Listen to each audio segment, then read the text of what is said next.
தங்கம் விலை இந்தியாவில் வந்து ஏறுறது இறங்கிறதுக்கு வந்து தங்கத்துடைய விலை டாலரில் அது இம்பார்ட்டன்ட். அதே சமயத்தில் வந்து யூஎஸ்டி ஐஎன்ஆருடைய currency rate is also important. அப்போ பார்த்தீங்கன்னா அது வந்து 84.25 வரையும் இறங்கியிருக்கு. அது வந்து ஒரு சைஸபிள் இறக்கம். ஸோ இப்போ என்ன எதிர்பார்க்குறாங்க அப்படின்றதுனா நம்மளுடைய ருப்பியும் வந்து கோயிங் ஃபார்வர்ட் ஸ்ட்ரென்தன் ஆகும் அப்படிங்கிற மாதிரி ஒரு இது இருக்குது. ஸோ 84.25 திருப்பி அது ஒரு 80 வந்ததுன்னா இங்கேயே ஒரு 5% வந்து நமக்கு கரன்சி மூலமாகவே கிடைச்சிரும். அண்ட் எகைன் 3500 திருப்பி போகாமல் 3200 இருக்குது. அது வந்து திருப்பி ஒரு 3300 இந்த மாதிரி வந்ததுன்னா ஸோ கீழே இறங்கிறதுக்கான சான்சஸ் வந்து நிறைய. அண்ட் அகைன் அந்த மில்ஸுங்கிறவர் வந்து $1800 சொல்லியிருக்காரு. எனக்கு $1800 வருமானு எனக்கு தெரியாது.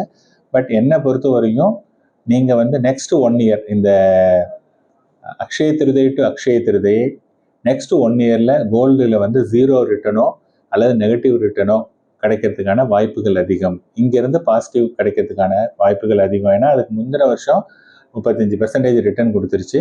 அதனால அதுக்கான சான்ஸ் வந்து ரொம்ப கம்மி. இதில் ஒருத்தர் என்கிட்ட கமெண்ட் பார்த்தேன்னா அதில் ஒருத்தர் போட்டிருக்காரு, சார் நீங்கள் வந்து கோல்டு ரேட் வந்து 10,000 போகாதுன்னு சொன்னீங்க, அது மாதிரி போயிடுச்சு அப்படின்னதுன்னா நான் இன்வெஸ்ட் பண்ணலை, எனக்கு வந்து நீங்கள் பைசா கொடுப்பீங்களா அப்படின்னு ஒருத்தர் கேட்டிருந்தார்.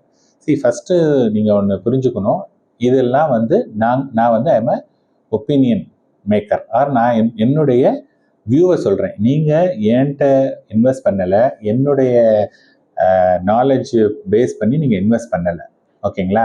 அதனால இதோடைய அவுட்கம்மை நீங்கள் கேட்க முடியாது. அதே சமயத்தில் இப்போ நீங்கள் சொல்கிறீங்களே, இப்போ நான் திருப்பி உங்கள்கிட்ட கேட்குறேன், இப்போ வந்து 10,000 போகும்னு சொன்னாங்க, அவங்கள நம்பி நாளைக்கு இன்வெஸ்ட் பண்ணிட்டீங்க, நாளைக்கு 10,000 போகாமல் கீழே போனதுன்னா யாரெல்லாம் 10,000 போகும்னு சொன்னாங்களோ அவங்க வந்து உங்களுக்கு அதுக்கான லாஸ் யாராவது கொடுப்பாங்களா? அவங்க கொடுப்பாங்கன்னு சொல்லுங்க, நானும் கொடுக்குறேன்.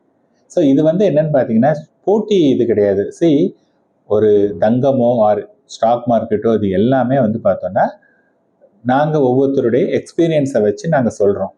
இது வந்து உங்களுக்கு வந்து நீங்களாக ஒரு விஷயத்தை வந்து சூஸ் பண்ணுறதுக்கு பதிலாக ஒரு எக்ஸ்பர்ட் வியூ வச்சுக்கிட்டு நீங்கள் வாங்கலாமா வேண்டாமா அப்படிங்கிற முடிவு பண்ணலாம்.